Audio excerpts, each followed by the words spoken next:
Welcome, everybody. I'd like to call the Carson City Cultural Commission meeting to order. Roll call. Sandra Nagel. Present. Karen Aboud. Present. Eleanor Bugley. Present. Terry McBride, Here. Barbara Dineo. Present. And Lupe Ramirez. Present. We have a quorum. Thank you. God, yes. And now is the time for public comments and discussion. You're invited to come up at this time to comment on and discuss any topic that is relevant to or within the authority of the Carson City Cultural Commission. Please try to limit your time to 3 minutes. Yes, ma'am. And welcome. Thank you. I think everybody's gotten these. Yes.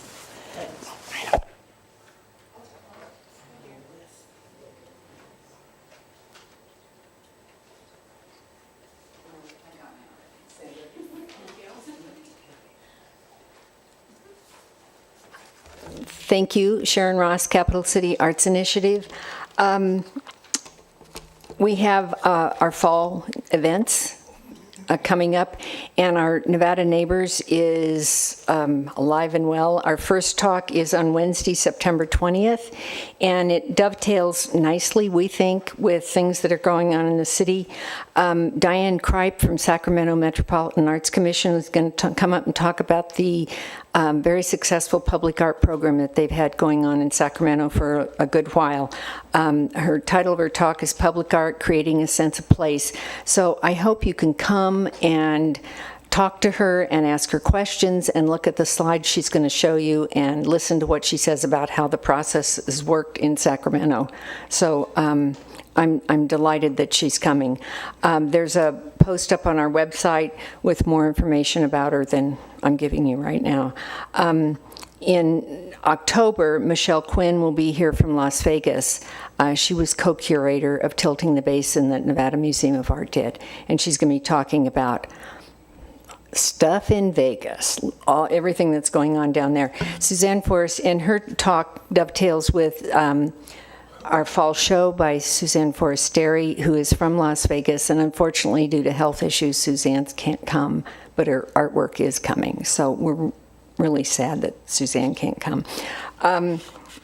Also, I know Mark's going to be talking to you about Nevada Day weekend, and to continue the festivities, because you don't want it to just end, on Friday, November 3rd, CCI is going to have an art fundraiser at the studio at the Adams Hub, and we'll have artwork for sale, and we hope you guys can come and bring cash and checks and come support the arts. This is in celebration of CCI's 15th season.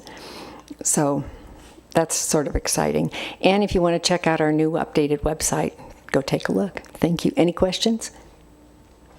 Congratulations on 15 fantastic years. Thank you. Thank you. Thank you. Thanks.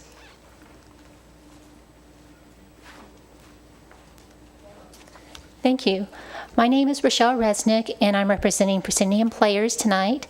And I'm here to tell you about our new production, which is going to open a week from this Friday. It's called Nightfall with Edgar Allan Poe. And if you are looking to get into the fall Halloween spirit, this is the show for you, because it's going to be Edgar Allan Poe trying to convince the audience that he's not insane. And he's doing it by telling you about the raven, the telltale heart, the fall of the house of the usher, and the pit and the pendulum. So it's going to be a lot of fun, and I invite all of you to come, and I hope that you will enjoy it. Thank you. Thank you. Any others that would like to come up and comment? No? Okay, number 4 is approval of the minutes, but it says July 7th, but the minutes say July 10th on them. What day was that meeting? Okay, so we are acting for the possible approval of the July 10th, 2017 Cultural Commission minutes. Anyone have any? I have some corrections. Okay. First is under item 3, the Tahoe Clarity exhibit is by Dylan Silver, D-Y-L-A-N.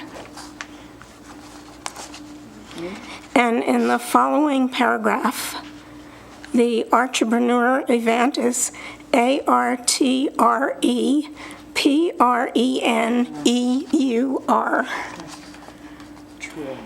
Entrepreneur.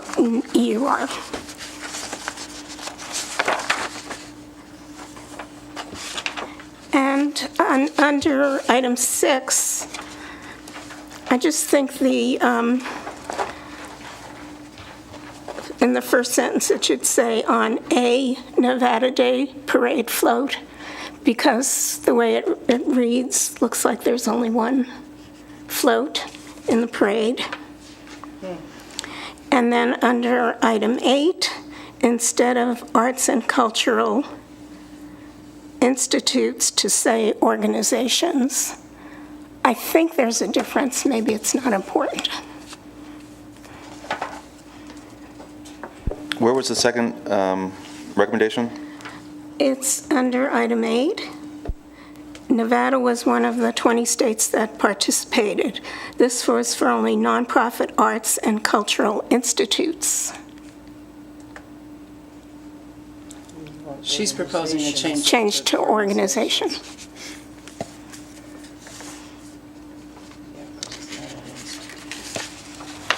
Are there any other edits to the minutes?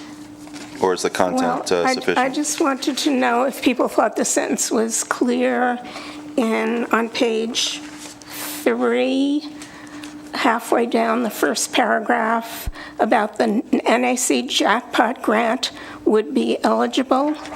The Visitors Bureau will partake in the marketing generated through, the Visitors Bureau, for parade participants, the NAC jackpot grant would be eligible. I think it's the participants would be eligible, not the grant would be eligible.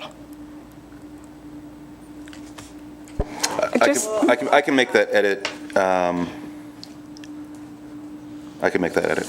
Okay. Thank you. Anyone else? So do I have a motion?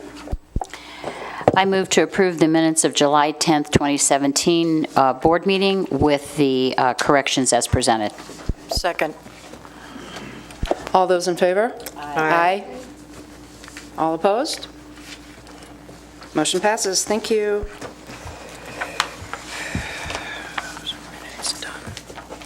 Okay, item 5 for possible action, the adoption of tonight's agenda. Is there any reason we need to take any items out of order as... Commissioner McBride, there will be an omission of Number 8, non-action item, marketing update. Kyle will not be able to attend this evening, but anything that's outstanding can follow up on our next meeting in November. Thank you. Okay, so then it's adopted. So we'll move to number 6, update on Capital Collage 2017. Okay, thank you. It feels like we haven't met in a long time, and I think at the rapid rate that we're growing, it seems like there's just a lot of information that we're trying to catch up on. So I wanted to give you an update on what's now called the Capital Collage. 2 months ago, it was discussed as the Cultural Commission Costume Ball. Since our last meeting, I've had to make some decisions on whether to on whether I should chase funding sources that unfortunately restricted fundraising. So I had to go with a different perspective of this. This is what you see here is our save the date, which I've already circulated. This is Dana Foltz in the background from the Siren Society in Reno. This is from a photo shoot that our in-house photographer Kat Allison took. Of course, this weekend, this Nevada Day weekend, we're trying to make it a stay and play package. The theme is arts and entertainment. Here on October 27th, we have a one-night only curated celebration of Nevada arts and culture, followed up the next day by the parade itself. And this is hot off the presses here. Join us for Capital Collage 2017, a fun-filled evening of food, drink, and live entertainment, celebrating this year's Nevada Day parade theme of arts and entertainment. This is a one-night only curated celebration of Nevada arts and culture you will not want to miss. What we have here are confirmed artists from all across the state that have been able to secure. Carson City, you'll see there, Reno, Eureka, South Lake Tahoe, Las Vegas even. With the help of Commissioner McBride, we've been able to secure opening blessing and dance ceremony by Melba Rakow from the Carson Indian Colony, and fingers crossed we're going to get the powwow princess from Duckwater. Yes, and she's Okay. coming with a small entourage now, so there'll be more than just her. Yeah, I mean, it's no secret that my strategy here is to really show the diversity of artists that Nevada has, the diversity of what they do, and the diversity of where they live. And I think us as a capital, it's important that we be that creative cohesion throughout the state, at least for this one night juxtaposition event, to show what a capital does, and it represents and leads the state. We have DJ from Reno. With the help of Commissioner Ramirez, we're going to secure a mariachi band, pop-up display by a local entertainment group, video projections by the Carson City Classic Cinema Club, and food by the Lady Tamale. I'm working on securing raffle packages from tourism bureaus statewide. And all tickets and money raised will be going towards a new funding of public art that we here as a commission can decide upon. As you know, the RAC money comes with the restrictions of the downtown corridor. I'm hoping to get 50% of what we have now to allocate for other purposes. Right now we have $25,000, aiming for $12,500. So the date is October 27th, 7 to 11 p.m. It's at the Boys and Girls Club facility, and I'm arranging the ticket sales now. This is just for informational purposes only. Mark, how much are the tickets? I was thinking, I haven't decided yet, but around $50. Okay, great. This is the facility. If you haven't been there, it's very contemporary, steel, stone, glass. This is where, just this weekend, the tailgate for the Boys and Girls Luau was. An artist, Eric Volaza, he's helping me with the design of the cover. I'll get to that later. But these are some of the prints that he makes. And as opposed to a boring paper ticket, as soon as you enter this party, you will have upon your wrist a piece of artwork. What you see here are some fabric wristbands that are used that I came across at a Burning Man event with metallic threads. We can do any design on there. What you see on the far right is a cropped image of one of Eric's works. And so what we're working on with Eric is to actually have his print woven into the band. So that's something that as soon as you walk in the door, you're walking home with a piece of art around your wrist. This just represents, the young powwow princess doing the opening ceremony. It's really important for me to get all of Nevada represented: Hispanic community, the Native American community. This is our anchor piece. It's Michelle Riley's piece. I'm intending to see it as is right there on the flatbed truck.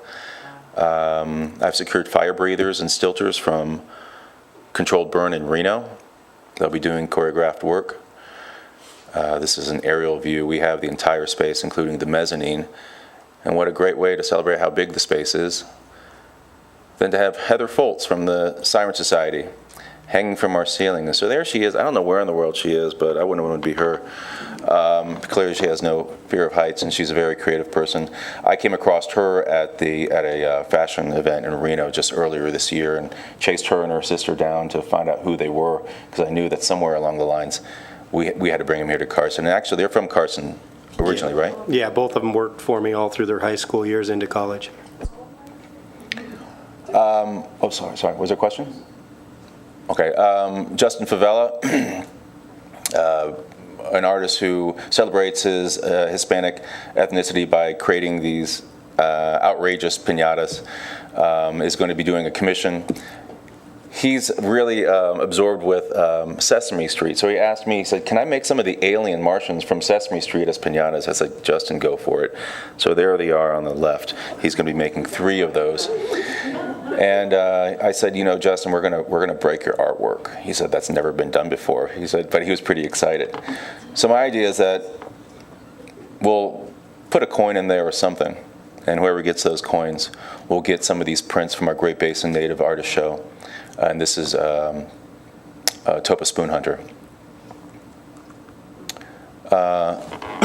Natalia, now going by the name of Talia Koval, will be there doing live painting, capturing the event, not only providing entertainment, because it's certainly entertaining to watch her knock out these paintings there in person in 3 to 4 hours, but I think we're also going to raffle that as well as a fundraiser. Classic Cinema here in Carson City, they're going to be putting up some silent films, video projections on the wall. This is Therese Nielsen. She is very well known for making these beautiful fantasy illustrations for Magic: The Gathering and other sort of fantasy card-playing games. I thought the best fit for her work was actually to take this image and print them onto some flags, some textile flags, and maybe we can raffle those off or give those away. So the next day people are actually bringing artwork into the parade and waving it. We're going to have a photo booth set up. I'll probably utilize the same gentleman who did the Boys and Girls Club Luau. The backdrop, of course, is going to be by Anthony Ortega, and this is a mural that he made in 24 hours at Circus Circus. I was a juror there. That was maybe 2 months ago. He's a Reno artist. With the help of Commissioner Ramirez, we're going to bring in a live mariachi band to spice things up. Speaking of spice, we have the Lady Tamales there. Shutri, I have not reached out to you. Where are you? If the camera's on, I'm going to be knocking on your door soon. We'd love to have you part of this event. Roscoe Entertainment is going to be doing a pop-up art gallery inside the event. This DJ is DJ Queued Up. I met him at the 24-hour mural marathon in Reno, and he is the Reno Tahoe Liberty football team's in-house DJ. So he plays at all their games. These large, beautiful windows at the center, I'm going to reach out to a former Nevada Arts Council board member, Dion and Trish Reynolds, to put in some low-tack vinyl of some of their beautiful, large-scale black and white photography work that they do. And then this is a recent add-on. Just the other day I met a marketing specialist at the state tourism agency, and she was telling me this is a brand new interactive display that they've been promoting in California and other neighboring states. And what this is they set up, this is one option. The other option is actually a small Western bar, Western saloon here. And what they do is they pass out these interactive goggles, which gives you, I guess, a 360-degree immersive experience of all these cities in Nevada through the eyes, I guess, of an alien. or through the eyes of a skier. So these are the components at large for this party, and I think it's going to be incredible. It's transformed over the past 2 months. I took the creative lead, but I'm happy to say that everything you've seen here is 90% secured with the help of some of our commissioners. And I'll be asking the commissioners to help promote and help sell the tickets and help raise the banner for Carson City, because as I said, the success of this event, this first-time event, inaugural event, is for public art that we here can make an impactful change in Carson City going forward. So I have a comment.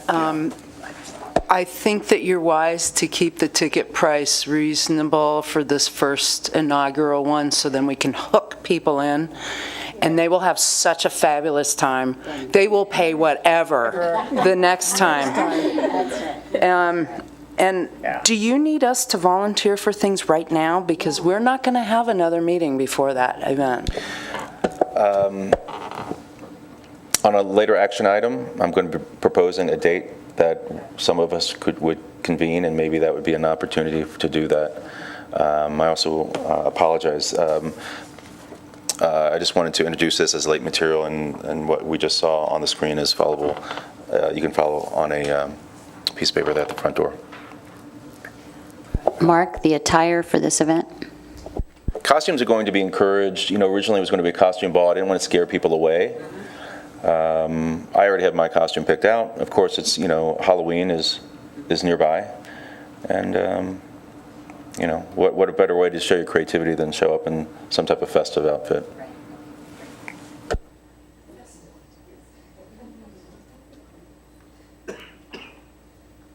Thank you very much. That looks terrific. Yeah, fun. Item number 7 is presentation by Mark Salinas of artist Michelle Riley and her artwork Inside the Mind of Da Vinci.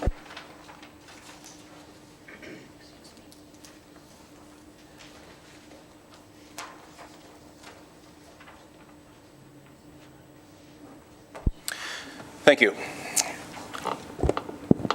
I'm happy to say that about an hour ago, the Culture and Tourism Authority approved the purchase of Michelle Riley's piece, Inside the Mind of Da Vinci. What I'll do now is give you a slide presentation that I gave them, as well as the same presentation that I've been giving a couple of other people in the past 2 months. And I'll give you an update about where we are, and with the hopes of putting together another one of our ad hoc public art panels to push this through the public open meeting process. So this is also material that's available at the front door of the slide presentation. Michelle Riley is a Carson City artist. Here she is at the Bliss Mansion, I believe, Commissioner Bugley, with one of the events that you put together. Michelle Riley is a figurative artist, and is the artist of, here we have Inside the Mind of Da Vinci. This is a studio, taken in the studio. As you can see, I have some stats for it. It's 5 tons, 23 feet long, 10 feet tall, and I think 8 feet wide. Mark, medium cement? It is made out of cement and metal. What we see here is the convex side. On the verso, there's the concave side, which also shows some artwork. The piece itself is permanently attached to what you see, as I call it, an I-beam pallet. This provides implementation for transportation. As you can see in this earlier photo, you might wonder how you go from life size to this size. Michelle is an alumni of University of Reno, and she reached out to her alma mater for assistance in their 3D printing to upscale the size of this. The piece is currently on display now at UNR. It'll be coming down tomorrow, and I'll be going to UNR to oversee the deinstallation, where it's returned to Michelle's studio here in Carson City for cleaning and maintenance. As it's installed now in front of the library, it's as you see it. That pallet is set upon the earth, upon the lawn, and the negative space is just filled in with sand. This has been installed since February.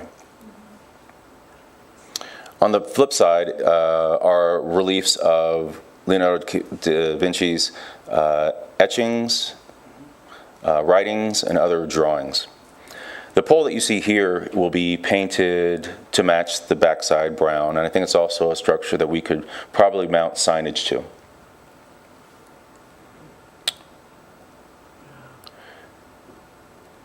From the parked area where the truck is to where it was installed is probably about 50 paces. We needed a large-scale crane like this. For the proposed site that we have here at the community center, it's probably about 10 paces from the parked area to the installation spot. Here you can see it's a really beautiful piece, and I think this is a great, the first step for Carson City's public art should be a big step. And I'm happy that this is by a Carson City artist. I'm happy that this is figurative. This is something that everyone can sort of look at, read into, bite into.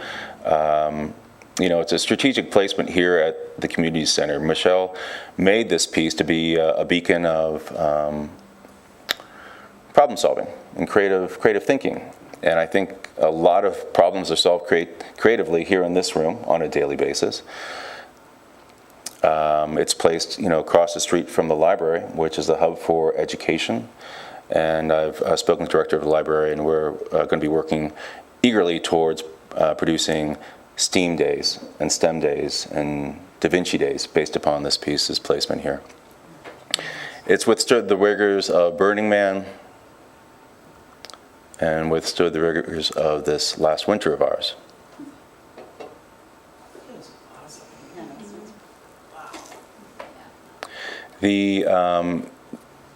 At his temple, there is a divot, and in that divot there's a piece of glass, and through that glass you can see the inside of it. The intent is to have this, as you see here, ride, not only be at Capitol Collage that evening before the parade, but in the parade itself, to an audience of, 20,000 people in that parade. Here are some examples I found online of STEM programming, STEAM programming. We're lucky to have a director at the library that's very forward-thinking in what a library can offer outside of books. They even have 3D printers there. This is Da Vinci Day that Corvallis, Oregon has. This is an aerial view of where we are now. The red star indicates its placement. And, as an artist, I think we're always looking to document our work. How our work looks in slides goes towards what we apply for, grants, and that sort of stuff. So when thinking about the placement of this work, I always sort of think backwards and what's the picture in the newspaper going to look like? And it was important to me that we get something that reads Carson City, and I think placement there with Sea Hill in the background and some snow and these colorful trees in the background makes a nice placement. This image is, Photoshop. It's not accurate, but what I would promote is that we have at least 2 to 3 feet of sand around the entire piece, allowing ease of maintaining the lawn. In fact, I met with the director of Parks and Rec as well as the Parks and Rec Commission about this piece. We're set to rework the sprinkler system. Backhoe it so we can submerge that I-beam so it's flush with the ground, as well as install some 2 to 3 electrical posts so we can actually see this lit up at night. This is the artist. This is actually an in-house publication, and it's available at the front door.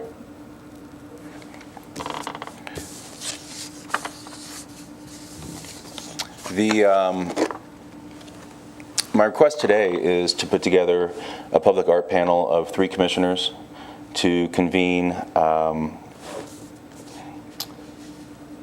hopefully, the 22nd of this month, which is a Friday, at 5:30, with other stakeholders and community leaders to push this through the final process of public vetting to address any concerns or issues, People that would be joining us would be the director of the library, the director of Parks and Rec, the chair of Parks and Rec, a local construction owner, a citizen at large, and a local property owner. And I think this would be probably a 1-hour presentation in the Bonanza Room, which is on the other side of this building. My request would be that Commissioner Abowd, you would be available to address any city concerns that might be overlooked. That Commissioner Ramirez, since this has an educational perspective, that being a staffer at WNC, that would give voice to further those causes. And then my third request was to Commissioner Geary, but she's no longer here, and that was for the purpose of being able to promote this in Nevada Magazine and sort of celebrate this. But these are just my thoughts in trying to provide a strategy for this plan. If you have any questions. A couple of questions. One, is it at 4:30 or 5:30 on the 22nd? That's my 4:30. 4:30, okay. And then second of all, I know that Bill Miles is the person that you're approaching for the construction. Is Bill here? Because he's going hunting. Bill's available that day. Oh, good, okay. Will Janet be back then? Janet is out today because of some family matters, and our condolences go to her. I'm not certain when Commissioner Geary will return.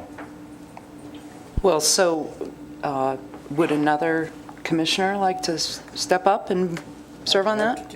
Okay, Barb? Yeah. So Commissioner Denaya would like to serve on that panel. Commissioner Bugley, are you interested? So we have three. If I would be satisfied, and I think our public art panel would be satisfied with those 3 commissioners representing the entire commission on that board.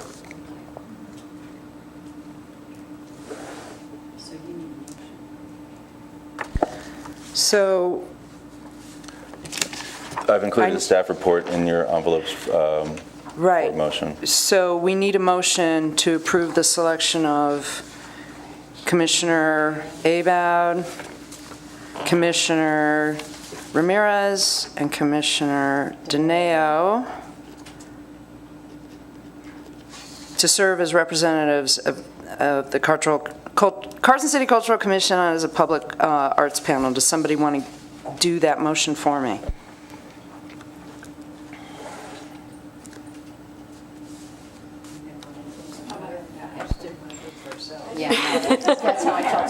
I got it. I move to approve the selection of Commissioner Ramirez, Commissioner Abowd, Commissioner Dineo to serve as representatives of the Carson City Cultural Commission upon a public arts panel. This panel will reconvene at a later date along with other community project stakeholders at an open meeting and to give final recommendations to the Board of Supervisors. Second?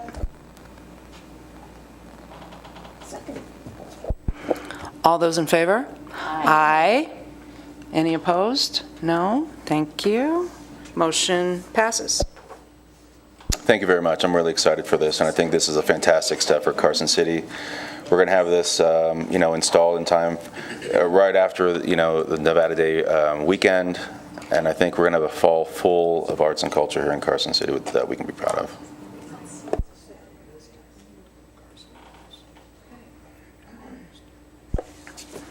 So number 8 is non-action items on the agenda, and the first item up is Mark Salinas's director's report. Do you want to change your title on that? Thank you. I will.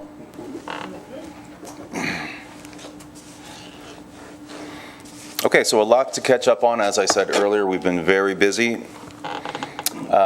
This, of course, has been a long-term project, the Capital Collage. Not only am I working on the fundraiser itself, and here we have a list of the artists and organizations included. You see Carson City, Las Vegas, Eureka. but also the program cover. This was an old program cover that Nevada Day Inc. had put together.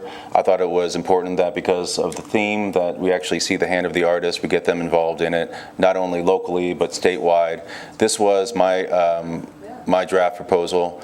The text you see there is just a placeholder for a font, but to include Las Vegas, Reno, and Carson City artists on it, influenced by Cynthia Brenneman's spearheading of these beautiful. Look at these parasols. I mean, look at those. This is our working draft that we have right now. So these are actual photographs that we photoshopped so far on the left. We're still waiting for the text to come in from Las Vegas, and on the right are the buttons that are being put into production. I was able to secure Dennis Allenbaum's Viking ship for the coalition to be on board with their parasols, to spin them, to twirl them. You will also be with the Grand Marshal of the Parade, Michael, who is on this week's cover of the Reno News and Review.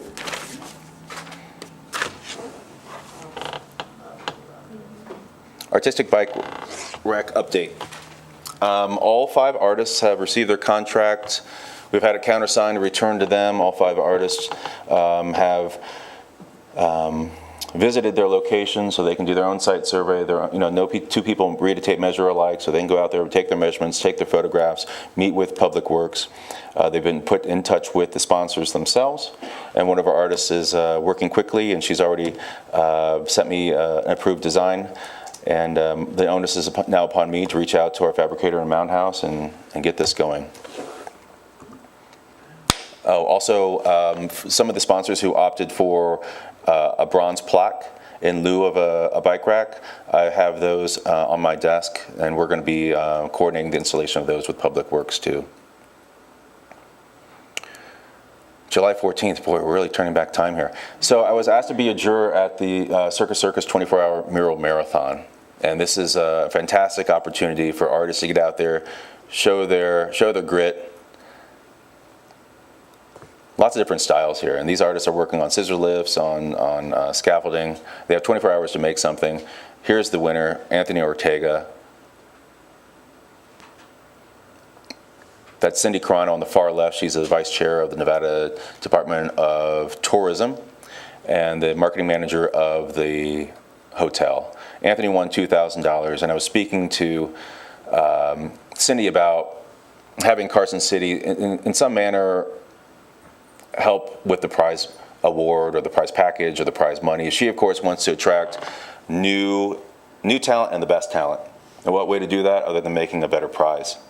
So whether that prize is a bicycle, inviting artists to come down here and try our trails, or a monetary amount, or a commission in Carson City, I think there's a lot to work with here, and I'm happy to be working with her on that.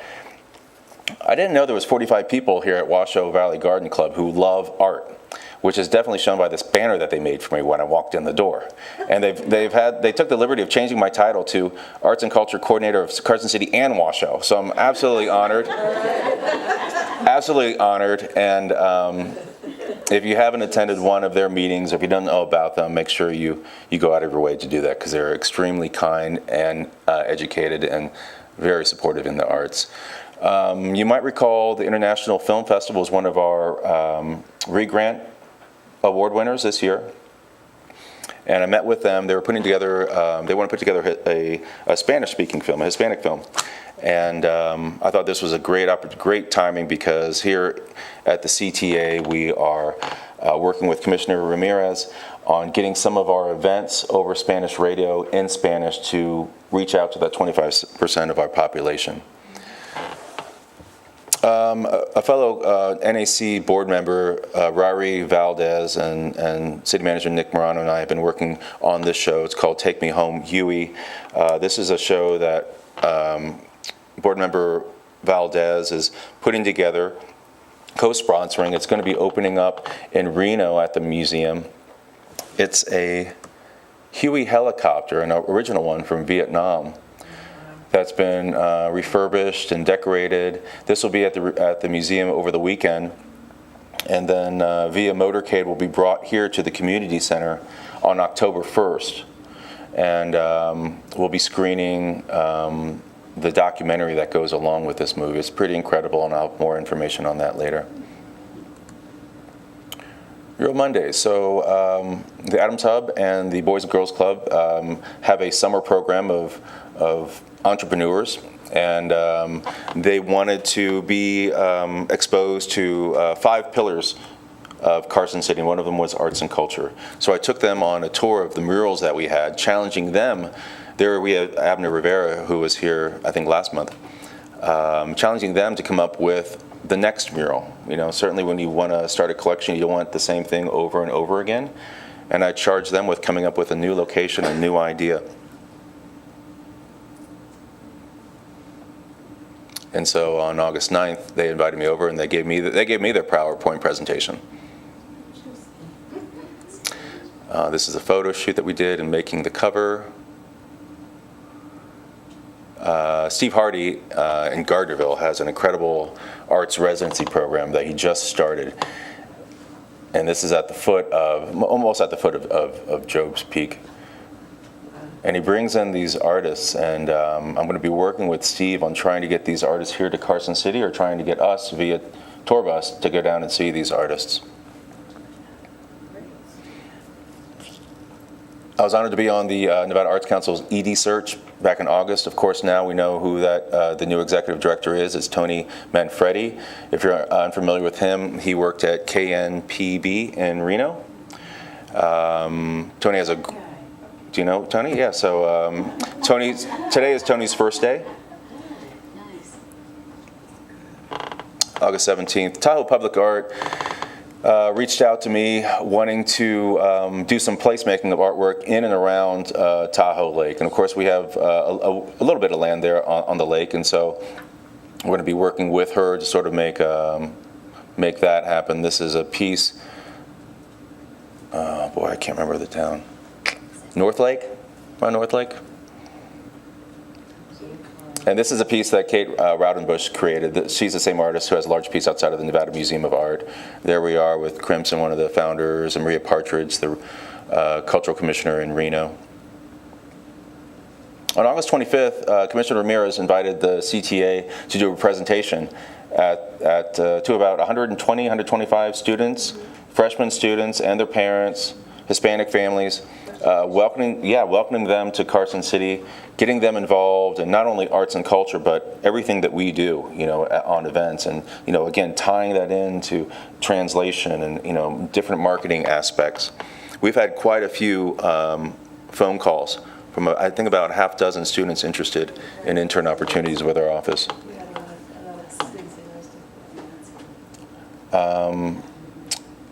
Crimson Rose was kind enough to invite me to Burning Man, which I went to for the first time. These are my photographs. I made it back alive.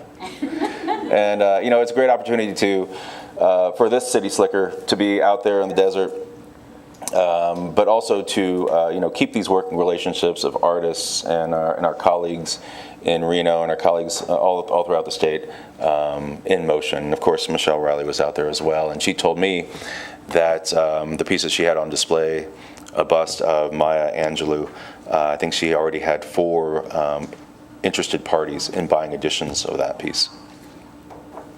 And there are some of our friends, Christine Fay and Nellie and Ryrie. Just this past weekend, I took it upon myself to get a table at the Boys and Girls Club fundraiser luau. Both Joel and I are board members for the Boys and Girls Club, and I thought it'd be kind of interesting to mix it up by inviting board member or staff from the Nevada Arts Council, the Nevada Indian Commission, and Museums and History. So there, for the first time, we were sort of sitting around the table throwing out ideas. We even had the owner of Stokes Castle in Austin, Nevada, there at our table. And then I'd like to just throw in articles in the past, I guess since our last meeting, that represented arts and culture that we're a part of here. This is the mural. This is a piece about Michelle Riley. It's an odd juxtaposition of that title. It was warmly received and unanimous decision to back that project by the Parks and Rec Commission. This is an article we took out in Nevada Magazine promoting the GBNA show that's still up. I was appointed to the Nevada Arts Council. I don't know if I mentioned that. And then this is a recent article that Brett Fisher put out, and it's a really long, great article about everything we're doing. And so my gratitude goes to Brett for doing that, because I think it really shines a spotlight on what the CTA is doing and what Carson City is doing and what you're doing. Are there any questions or comments on any of that? I just want to say that Michelle Riley, when I talked to her out at Burning Man, is so grateful to Carson City because previously she was doing really well as an artist until she moved to Nevada, and then hadn't really made any money. And we've purchased this piece. It's made a big difference for her, and it's really, she's very excited and very appreciative. Yeah, so. Terry, may Barbara Janelle, I just want to say thank you to you, Mark, because I think what you're doing is outstanding. Glad you're on board. I also want to thank Mark and Joel, and Kyle is not here, but I want to thank him too for attending our event on the 25th of August, which is the picture that Mark presented. We had an amazing turnout, and all those people at that event heard a very welcoming message from all these three gentlemen about how we want our Latinos engaged and our youth engaged and, you know, participate. And so it was a very welcoming message that they did. So thank you.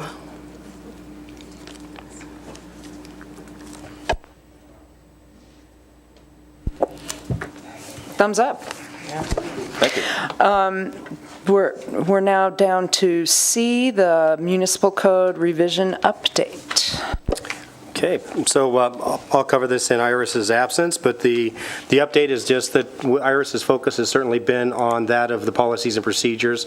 Now she has on her desk, I think, a 60% of the policies, procedures, while working through the additional 40%, the meat and potatoes, as Mark puts it. But I know our intent is certainly to bring back those changes to the municipal code. I know that she's looking into now the regulations and restrictions based on NRS for that municipal code also. That will come back to you for your November meeting.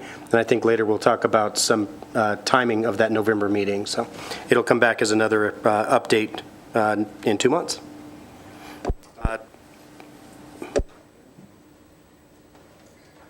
So is it mostly, can I just ask, is it the responsibilities that we really needed to, is that what started this whole conversation? Like, we were starting to expand what we were trying to do here and it wasn't reflected in the code? Is that how all this started? No, actually, what started it was when I was looking into the appointment of the representative from at the time, the Visitors Bureau Board, now the Culture and Tourism Authority. I think you probably read that we did rename the Bureau. Culture and Tourism Authority. It will become official upon the signature of the mayor at a board meeting in October. But no, what started was looking at the municipal code as to the seats that are currently on the board.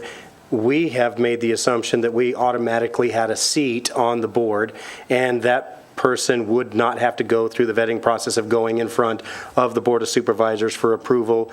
And looking at the municipal code, there are no governed seats on this commission that are appointed by municipal code. So I think there's an assumption there's at least 3 representatives that are representing a segment of our community, and that is not addressed in municipal code. So that's what started the conversation.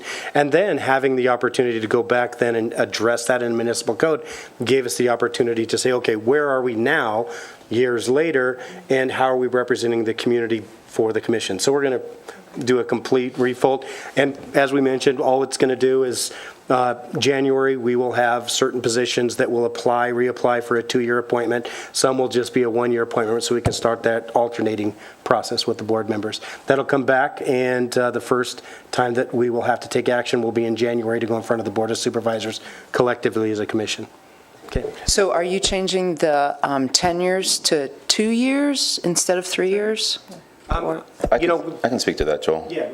So, I think another thing that got everything started was as I'm writing the policies and procedures, of course, I want to refer to pre-existing documents, And so what I found myself doing is looking at not only the policies and procedures that I'm writing, but also the Cultural Commission Charter, and then the master plan.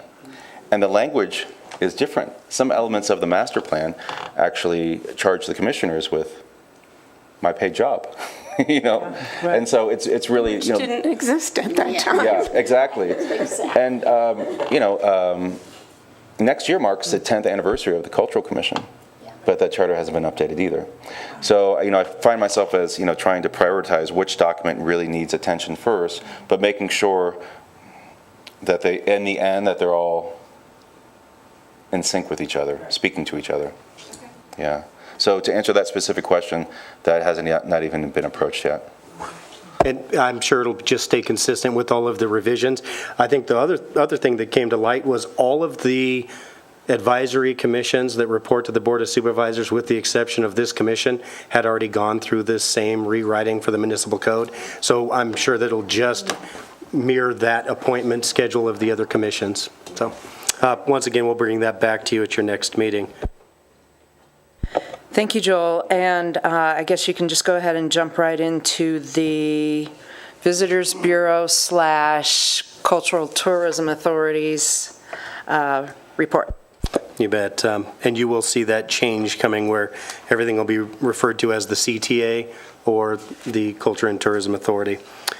So just real quick, I wanted to go over to the room tax collection for July, and I think all of you know now how important that is when we start to acquire enough to acquire, you know, major pieces of artwork in our community, and that's certainly one of the reasons why we increased the 1% in room tax. The room tax collection across the board for July of 2017, we were up nearly 23% over that of 2016. That's an increase of almost $500,000 that came in just in July alone as compared to 2016. Calendar year to date, we're up once again 24%, 23.99%. That's an increase calendar year of 2017 of just shy of $2.3 million. And that's once again, that's an increase over the revenues that came in 2016. Fiscal year to date, it's simply just the 1 month that we've collected, once again coming in at $471,000 above that of 2016. The rest of it is average daily rate, RevPAR. All I can say is that as a community for the last 4 years, we've seen absolute incredible increases in our revenues. Our average daily rate, why that's important, is 30% or, you know, somewhere in that neighborhood of all taxable sales in this state come by way of visitors, and we're playing the game and we're actually driving the bus now in this region. I've been working with Nevada Commission on Tourism, and I'll have a final report a little bit later in October, but the numbers that we were working through earlier today, over the course of the last 4 years, we've seen an increase of roughly 59%, a little over 59% of what we're just paying to Nevada Commission on Tourism. Travel Nevada functions by a 0.3% of all of the counties reporting. And when you look at statewide over the last 4 years, we were up just over 25%. Carson City up 59%. The rest of the region is somewhere between that 30 to 40%, which is good for the region. But when you have South Tahoe, one of the world's top destinations, 17 to 19% below us, we're certainly being recognized as driving that regional market. So, but most importantly, it means room tax revenue, which means public funding for more art, which means more visitor spending in our community. So that's it. This probably isn't the commission to ask questions about this, but are you getting any data on Airbnb? Yeah, as far as the Airbnb, they're within the municipal code. There are requirements to have to pay into room tax, and really the only property that's been affected by that so far is a property in Tahoe, and just this last month they made a pretty significant contribution to room tax revenues.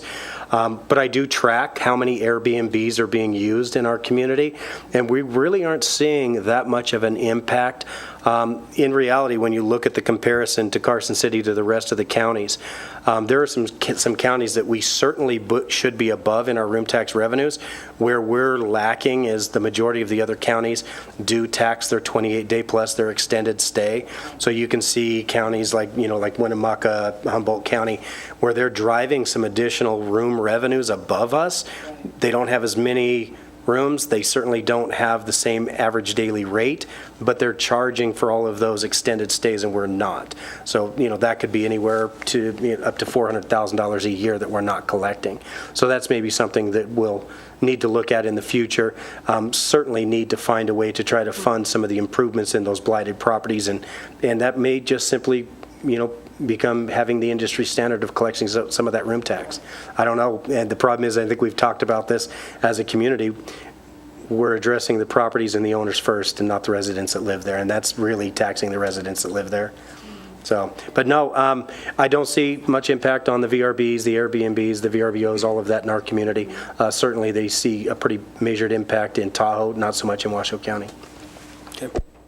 Well, in those extended stay places out in places like Winnemucca and Elko are mostly occupied by mining contractors. So that's like a whole different, because they don't have enough housing. That's why, right? Yeah. Thank you. Any other questions for Joel? No? Okay, future agenda items. Mark? No future agenda items, I suppose. Next time we reconvene will be after the party, and we can celebrate. I'll reach out to you individually, asking for help and assistance on the promotion and sales of tickets. Thanks. I'd like to propose something, although maybe I can just work that into an announcement at the end of the meeting about a future agenda item, okay? And then, according to this agenda, upcoming meetings, the Culture and Tourism Authority Board of Directors is meeting on October 9th, and then November 13th here. And then also, we are scheduled for November 13th at 5:30 for this commission. Terry, that's where I have a conflict, because the Celebrity Chef Harvest Dinner for the Greenhouse Project is Monday, November 13th. So I think Joel was talking about proposing some alternate dates such that, we can accommodate both. Yeah, it was of the interest of the CTA board to look at, within that week, another option. So hopefully within a day or two, once again, when this room's available, as soon as we can, following the 13th, to reconvene as the CTA, and hopefully we'd like to see everybody participate in the fundraiser. Okay. Yeah, we used to have our meetings on Tuesday nights, so Tuesday, Thursday, Wednesday, yeah. So I think that we're fairly flexible here, if it's 5:30. Yeah. Okay, and Chris will look at the availability of the Sierra room and be reaching out individually and making sure that we can have a quorum for that meeting. Okay, thank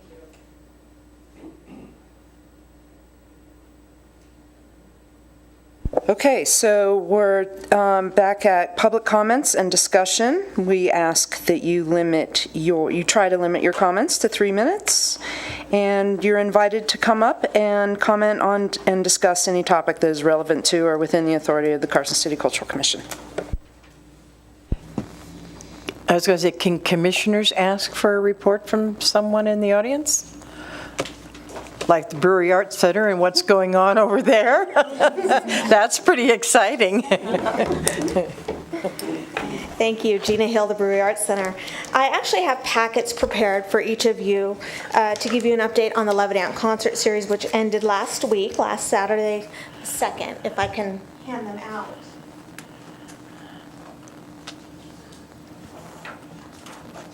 Fun event.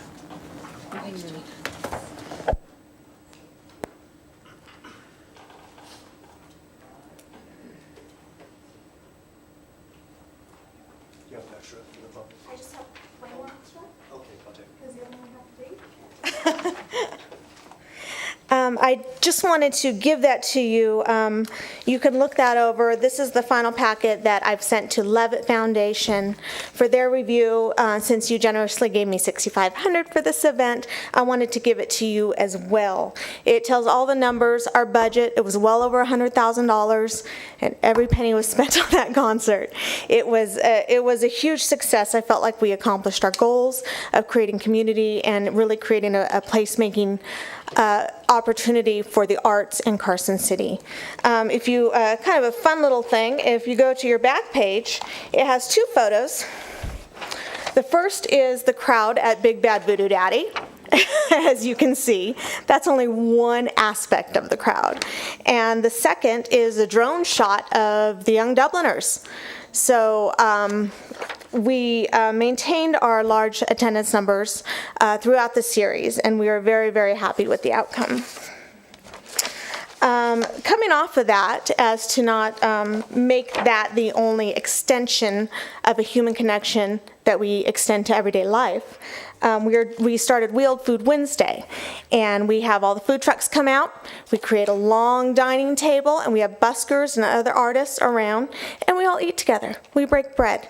Really simple, doesn't cost anything. Food vendors don't have to pay, but it is a fun event.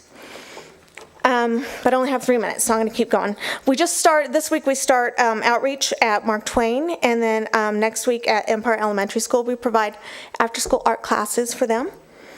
We've been providing classes at Juvenile Hall since May, twice a week, and it's been going very, very well. Ryan over there has seen incredible results from it. So that's a new partnership I'm very proud of. Let's see. This summer we had over 1,200 kids participate in the Art in the Park program down at near Empire Elementary School, and that is a largely Hispanic Latino area. And coming up for TEDx Carson City is October 13th, and we have worked also with Michelle Riley, and we will be having her Enlighten sculpture in front of the Brewery Arts Center. Renting it, we're not buying it, but it's going to be privately funded, and all of the proceeds of the rental go to support the human trafficking shelter in Reno, cause it's very close to her heart, and we happen to have a speaker speaking on the subject. So I'm going to show you, pardon my phone, but I'm going to show you the sculpture.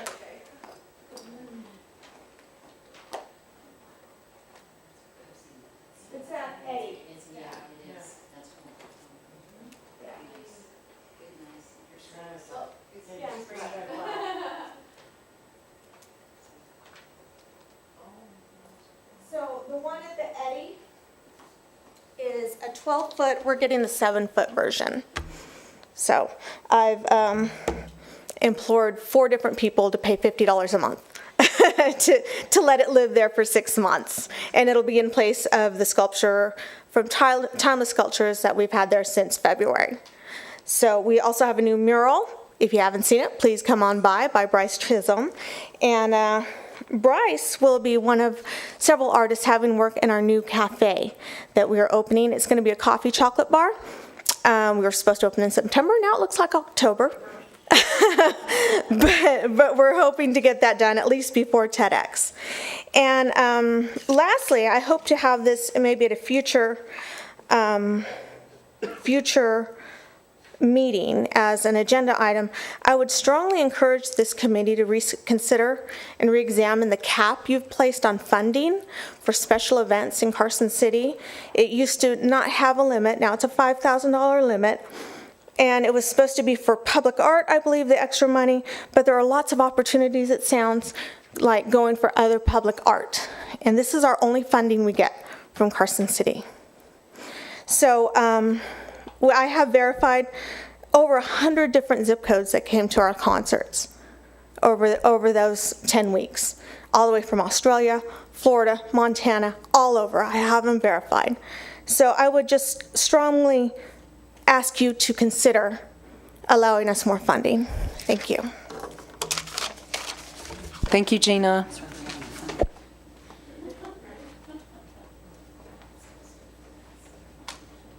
Any other comments from the public? Seeing none, then let's move to board comments or announcements, and I will kick that off. I haven't given an update on the Stewart Indian School in a while, and so I just wanted you all to know that there is a curator and a museum director in place out there now. The museum director came from the Haskell Institute, which is also, it's now an Indian college, but it was once also a trade school, a vocational training school in Lawrence, Kansas for American Indian children who finished their high school and then they wanted to go on and get further training. Lots of people that I interviewed for the Stewart Indian School projects that I just recently wrapped up went on to Haskell to get their certification. So she started the museum from the ground up there, and then took this job and moved over from Lawrence. And so we're really excited to have her. Her name is Bobby Rader. The Nevada Indian Commission right now is in the process of doing an overall campus master plan with architects, museum specialists from back east in San Francisco. I held focus groups with former students to get their input on what should be the stories that should be told out there. There's architectural historians, there's state agencies involved. They should be done late this fall with that master plan, which is it's kind of like a 10-year plan of what's going to happen out there. I'd like to invite Bobby Rader, the new museum director, to come maybe to our January meeting and give us a presentation on that master plan and how they plan to move forward. I think that's a great idea. Bobby, Chris, and Serena, the three staffers at Stewart, were my guests at this past weekend's luau. So she was there, and I spoke with her, and I think it would be great to have her attend our next meeting, make an introduction, probably as well as Tony, the new ED at the NAC. So I'm thinking if we're going to do the policies and procedures in November, and also I don't think the master plan is going to be done by our November meeting, so if we could have her come in January, that would be great. And also, the legislature did approve the money for the restoration of 2 buildings plus stabilization of the old gym, and the visitor center and the cultural center are on track to being open late next year. Nice. Yeah. Both Joel and I are on that steering committee for the Stewart Indian Master Plan, and I think last we spoke was with Gallagher, the organization out there. Yeah. So they're definitely on our radar, and they will continue to be in our relationships going forward. The Greenhouse Project is proud to be collaborating with Carson Tahoe Hospital for an expansion on their campus, and the Hoop House was raised last Friday. And I'd like to extend an invitation to everyone here on September 26th at 11 o'clock. The Foothill Garden will have its official open house, and all the produce grown will benefit the Meals on Wheels program in Carson City. And then I just want to reiterate that tickets will go on sale soon for the November 13th Celebrity Chef Harvest Dinner. That's it. That September 26th event is at the hospital? Yes. Thank you. It's up near the Cancer Center. Congratulations on that. Good time. 11 o'clock.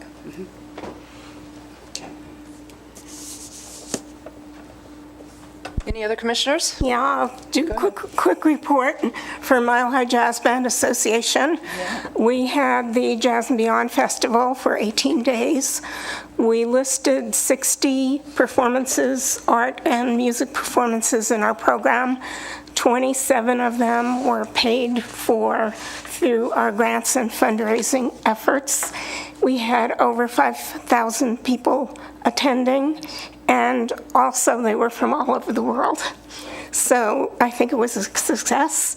And tomorrow night, Mile High Jazz Band plays at Come a Coffee with about half a dozen poets and the singer Jackie Ford from Reno. Oh, that's great. That's the band. And for the symphony, I'm not going to tell everything, just our first concert is always the week before Nevada Day, except when we move it up for WNC Productions to get into the community center.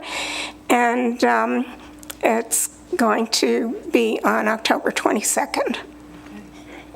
And then we have about 20 things coming up for Commissioner that Bugley, audience. I attended some of your events, and one in particular was the event at the Carson Mall, and I thought it was really enjoyable. And Oh, that was the Beginners Summer Yeah. Orchestra. But most of our things are at a more professional level. But for me, as an artist, it's always great to have youth and their mentors there under one roof with directors such as yourself, providing support. And a lot of the beginners at that one were adults, even some retired people who finally decided to play an instrument and joined the summer strings program alongside the 7-year-olds. And, Yeah, I enjoyed it. Thank you. Thank you. Anyone else? No? Seeing none, do I have a motion to adjourn? All those in favor? Aye. Thank you.